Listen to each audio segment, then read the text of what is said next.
Okay, welcome to MediaStuds film episode 3. Full show today, Argo, and then a new TV pick. Alright, here we go. Okay, so Argo, directed by Ben Affleck, and starring Ben Affleck and Bryan Cranston from, some of you may know him from Malcolm in the Middle. He's the dad in that, the despotic dad, but he plays straight CIA agent in Argo. The film revolves around the 1980s, early 1980s, where in Iran there's been a revolution to get back their leader, and I apologise for my weak knowledge of history. And then Ben Affleck comes up with a plan to get 6 CIA agents who've been taken hostage. Pip's showing me a picture of his phone. He's got a poster up, and he's put the telly on because he gets very bored. He gets so distracted. Car with 8 wheels. Right. Anyway, Argo. He so he comes up with this plan to get these hostages, 6 hostages, out of the US embassy. They've managed to escape, but now they're sort of stranded in Iran. So he decides to create a fake film. Do note that this is 69 days later. So we were watching the film, we went to see it together, and it just came up after the opening, a really good opening, and it said 69 days later, and Pip didn't stop laughing for about 5 minutes. So that shows you what I'm working with here, people.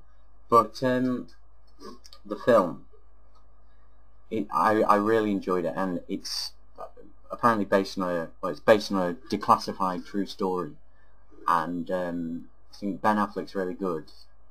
Everyone seems, I don't know whether you agree with me, but everyone seems to have facial hair, so really, you know, moustaches. Shout out to Ryan Cogan there.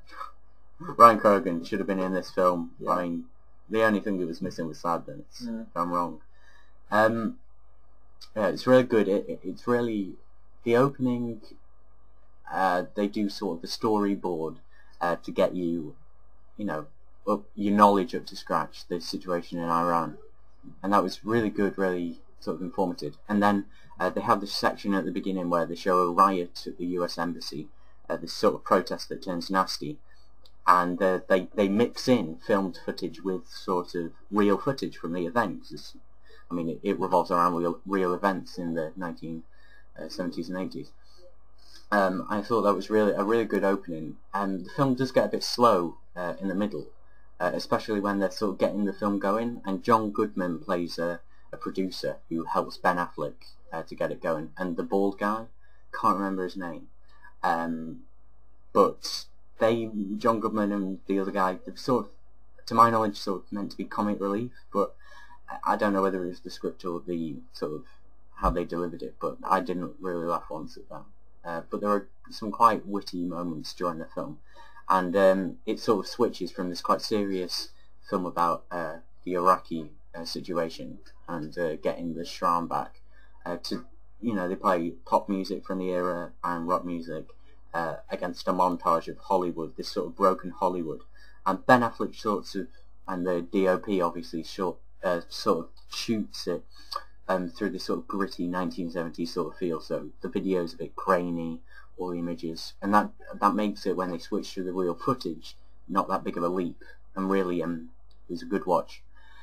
Also, Ben Affleck's sort of direction, especially when they're sort of walking through the corridors of the CIA, it's sort of like really spinny. I sort of got a bit dizzy. He sort of like whirls around characters, but there were some really good points and some great acting from the 6 hostages, who they play that really well. And there's a scene I've never felt so tense when they go into an airport and have their passports checked, and I'm scared now, and I'm going to make myself look like I did 2 years ago when I had my picture taken for a passport every time now.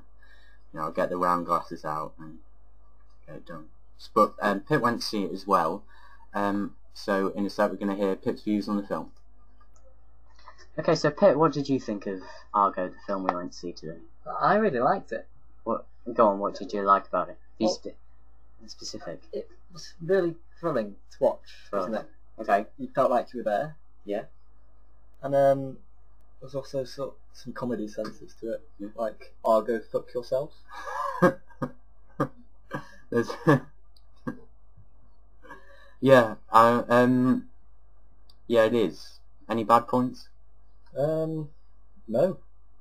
Go watch it. A perfect film. Perfect. Wow, that is a high recommendation from Pip.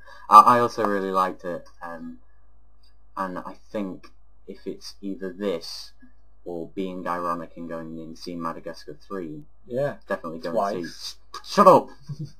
Definitely go and see Argo. Twice. It's great. Whether it's better than whether you should go and see it over Skyfall is hard to say because completely different films. But Ben Affleck's really good, and Ben Affleck, when he comes on screen, there's a lot of medium shots on it and close-ups. But when you get a wide shot of Ben Affleck, he's really striking screen presence. He's really big and bulky. And John Goodman's good and fat as always, but what? It's the truth. The truth hurts, Pip. Truth hurts. Ouch. Oh, well. So go see it. Really good, really thrilling, really good acting, good story. And even at the point where the direction is a bit sloppy, the story is so compelling, and it's such a interesting part of history that you sort of have to go and see it. Just to, get yourself used to it. It was really good. Go and see it. 5 stars. Okay, so for all of you people with televisions out there, Film 4 tonight at 10 to 11, Kill List. Now, interesting film, not for the faint-hearted, must be said, about 2 assassins, ex-army, ex-soldier, and they come back home, but they have one more job, and if they do this job, they decide to leave assassinating people behind. Now, it's a tough watch, and there are scenes of graphic violence, but the story is good, and the violence doesn't detract from that. That's rare for me, because I'm usually a bit, squeamish. But it's done really well, and the acting's really really good, really good acting from the 2 leads. And if any of you watch it, the Scottish guy, if you can tell me where he's from, because I really recognise him, if you watch it. But highly recommended. And if any of you seen The Wicker Man, you'll know sort of where it's going in the last sort of 20 minutes. But the last 20 minutes really pump it up to 11. Really good film. Highly recommend it. If you can catch it, if you can stay up till 2 o'clock. Alright, so watch it. Film 4, 10 o'clock. 10 to 11. So. Okay, so another TV pick for this weekend. Film 4, 9 o'clock, Sunday. It's a Submarine. Anybody who watches the IT Crowd on Channel 4 knows who Moss is.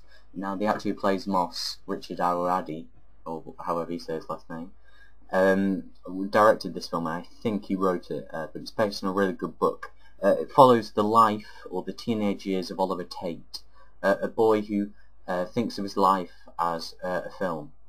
So he'll say, I imagine this soaring moment of my story to be a wide shot across the beach, and then you see it.